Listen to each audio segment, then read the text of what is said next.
so బాగా comfort గా feel అయిన కో యాక్టర్ ఆల్మోస్ట్ నేను అందరితోటి కంఫర్టబుల్ డిప్లొమాటిక్ కాన్సెప్ట్ డిప్లొమాటిక్ కాదు అది కంఫర్టబుల్ గా నేను లేకపోతే నా మొహంలో కనిపించేస్తుంది మీకు ఇలా చెప్తాను డైలాగ్ అలా ఉంటుంది బట్ నేను ఇప్పుడు చెప్పినట్టు అండ్ ఈవెన్ బాలకృష్ణ గారు వెంకటేష్ గారు అండ్ మహేష్ గారు ఎవరైనా సరే అండ్ రవితేజ గారు అందరూ చాలా కంఫర్టబుల్ గానే ఉంటారు లేకపోతే మనం వర్క్ చేయలేమండి పక్కన టెన్షన్ గా ఉంటుంది అవును సో పర్టికులర్ గా ఒక రోల్ లేదు అరే ఈ రోల్ నాకు వస్తే బాగుంటుంది నాకు సినిమా చూసినప్పుడు అట్లా ఏమైనా అనిపించింది ఎప్పుడైనా లేదండి నాకు అలా ఏం అనిపించలేదు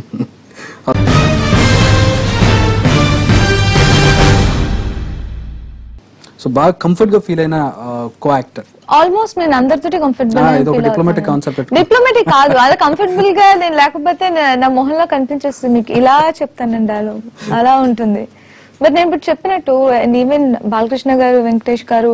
అండ్ మహేష్ గారు ఎవరైనా సరే అండ్ రవితేజ గారు అందరూ చాలా కంఫర్టబుల్ గానే ఉంటారు లేకపోతే మనం వర్క్ చేయలేమండి పక్కన టెన్షన్ గా ఉంటుంది అవును సో పర్టికులర్ గా ఒక రోల్ లేదు అరే ఈ రోల్ నాకు వస్తే బాగుంటుంది నాకు సినిమా చూసినప్పుడు అట్లా ఏమైనా అనిపించింది ఎప్పుడైనా లేదండి నాకు అలా ఏం అనిపించలేదు